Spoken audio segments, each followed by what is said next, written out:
Channel. तो today we are studying by development of pollen sac. आज हम लोग 12th क्लास का नेक्स्ट लेक्चर पर डिस्कस करने वाले हैं और ये प्लांट रिप्रोडक्शन का सेकेंड लेक्चर होगा। तो पिछले लेक्चर में मैं आपको समझा चुका हूँ किसी भी प्लांट के रिप्रोडक्टिव ऑर्गन्स क्या होते हैं। आपको मैं बता चुका हूं कि प्लांट के रिप्रोडक्टिव ऑर्गन्स उनके फ्लावर होते हैं। वहां पर मैं फ्लावर का टिपिकल स्ट्रक्चर में आपको डायग्राम बना के समझा चुका हूं। अगर आप लोग पिछला वीडियो नहीं देखे हैं तो आप लोगों से रिक्वेस्ट है कि आप पिछला वीडियो देखिए, क्योंकि जब तक आप पिछला वीडियो नहीं देखेंगे तो ये वीडियो आपको समझ में नहीं आएगा। तो प्लांट रिप्रोडक्शन का सेकेंड टॉपिक डिस्कस करेंगे आज हम लोग, डेवलपमेंट ऑफ पोलन सेक। तो देखिए, डेवलपमेंट ऑफ पोलन सेक को पढ़ने से पहले आपको पता होना चाहिए कि प्लांट के मेन रिप्रोडक्टिव ऑर्गन्स क्या होते हैं। तो किसी भी प्लांट के मेन रिप्रोडक्टिव ऑर्गन्स होते हैं एंड्रोसियम। तो सबसे पहले आपको एंड्रोसियम का स्ट्रक्चर पता होना चाहिए। तो एंड्रोसियम का 3 भाग होती हैं। सबसे पहले भाग को हम लोग कहते हैं एंथर कहते हैं।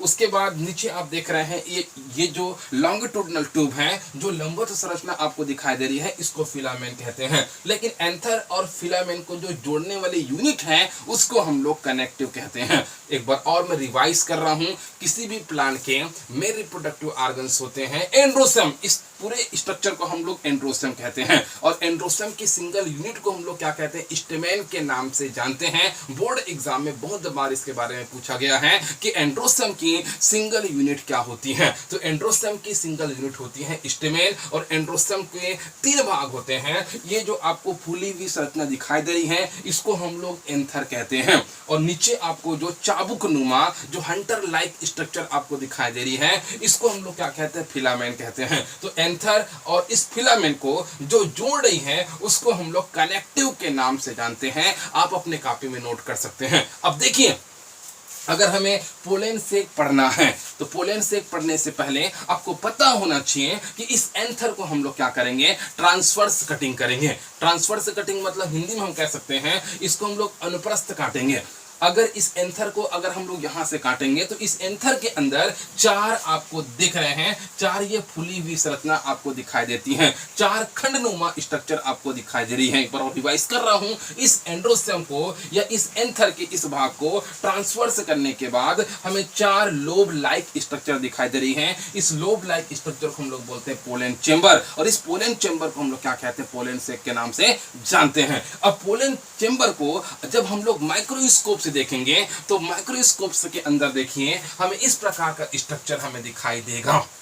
तो ये टोटल स्ट्रक्चर को हम लोग बोलते हैं पोलन सेक। अब क्वेश्चन आता है, structure of pollen sac, pollen sac की संरचना को समझाइए। तो याद रहे, किसी भी एंथर के अंदर जो लोब दिखाई दे रही है, टोटल स्ट्रक्चर को हम लोग पोलन सेक के नाम से जानते हैं। तो देखिए, इस पोलन चैम्बर के अंदर हमें 4 लोब दिखाई दे रहा है। तो 4 लोब में से किसी एक लोब को अगर हम देखेंगे तो देखिए यहां पर क्या होती है, एक स्त्री आप देख सकते हैं, जो गोल संरचना। आप सब में क्या है, एक स्तरीय आवरण है।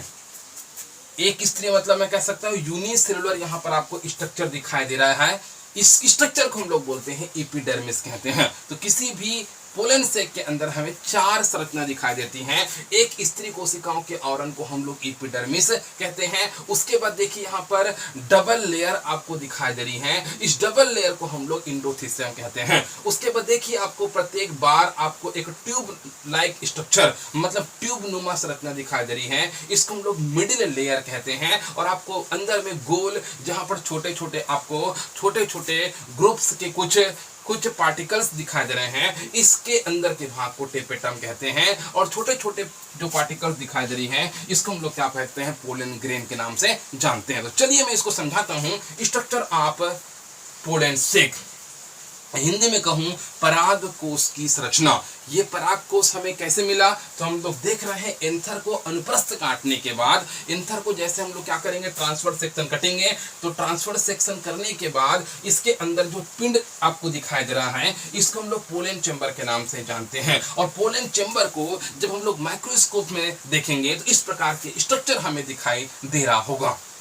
तो मैं कह सकता हूं, I hope that is absolutely clear, आपको समझ में आ रहा होगा।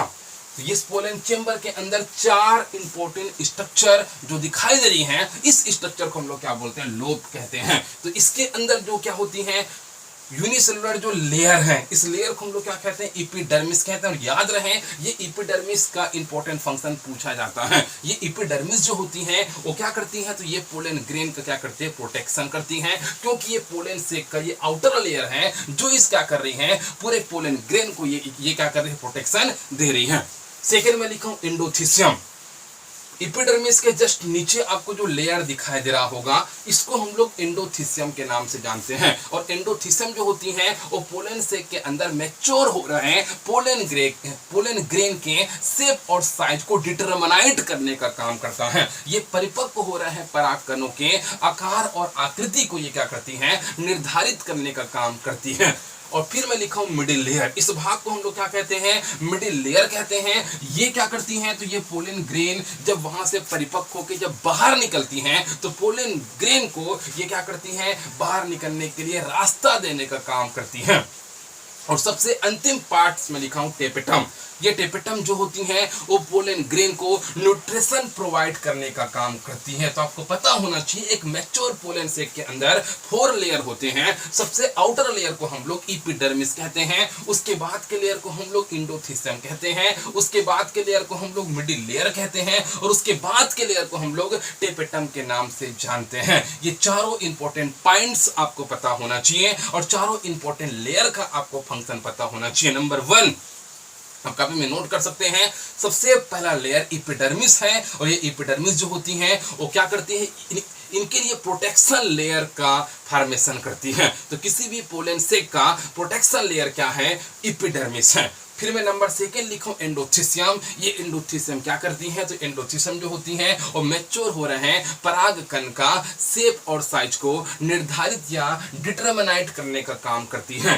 फिर मैं लिखूं मिडिल लेयर। ये जो मिडिल लेयर जो होती है ये क्या करती है, पोलन ग्रेन के डिस्पर्सल में हेल्प करती है। अगर मैं हिंदी में बात करूं तो ये परिपक्व हो रहे हैं परागकणों को बाहर निकलने के लिए ये रास्ता देती है।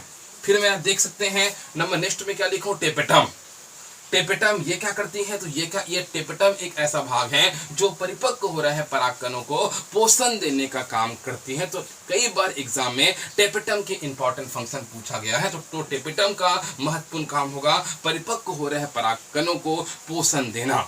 तो इतना आपको पता होना चाहिए। आगे मैं नेक्स्ट टॉपिक में और डिस्कस करूंगा, तो मेरी वीडियो में आप लोग बने रहिए। Thank you very much.